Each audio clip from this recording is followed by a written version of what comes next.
Thank you, sir. Mr. Van Hollen, Senator Van Hollen. Thank you, Mr. Chairman. Congratulations all. And Mr. Peters, I'm going to follow up on Senator Rounds' questions here.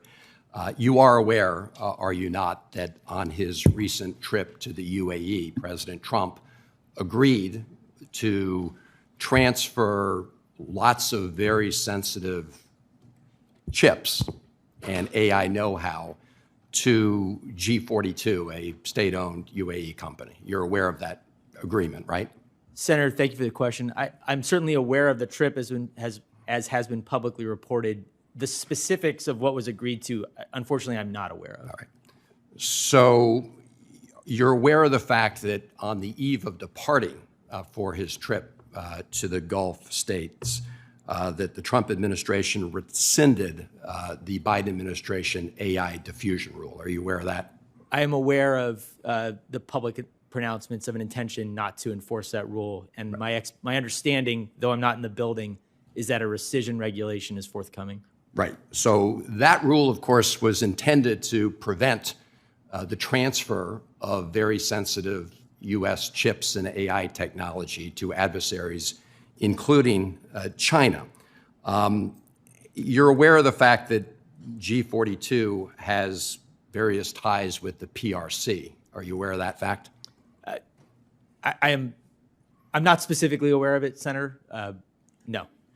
Well, let me read to you from a letter sent in July of last year to then National Security Advisor Jake Sullivan. The letter is from the chairman of the House Committee on Strategic Cooperation with CCP, John Moolenaar, and the then chairman of the House Foreign Affairs Committee, Congressman McCall. It says, I'm just reading, given the ties between the PRC and G42, as well as the PRC's continued interests in the UAE, we ask that the National Intelligence Council prepare an official intelligence community assessment on the ties between G42, including its subsidiaries and affiliates, to the Chinese Communist Party, the People's Liberation Army, or any part of the PRC's apparatus before this partnership proceeds further.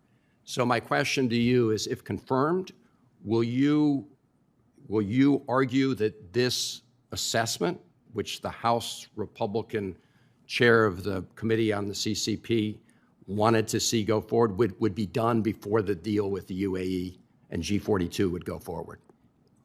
Senator, what I can commit is that I would certainly review it. Obviously, rulemaking, policymaking is the province of the export administration side as opposed to enforcement.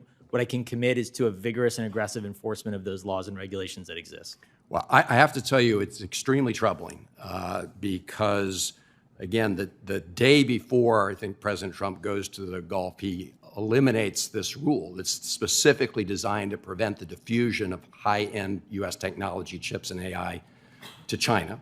He then does this deal with the G42 company. Did you know that 2 weeks before President Trump went to the UAE, his son Eric Trump went and did a deal with a different UAE state-owned company called MGX, whereby MGX used $2 billion from the Trump family new stablecoin company called World Financial as part of a deal? Were you aware of that transaction? Senator, I have no knowledge of the Trump family business. I mean, this was also well reported in the press. Did you see any of those stories? I'm not familiar with those stories, Senator. Okay. So what happened was Eric Trump, 2 weeks before President Trump arrived, did this deal which dramatically increased the value of the new stablecoin company that the Trump businesses had launched by essentially purchasing $2 billion of this new Bitcoin. So it goes through the roof in value.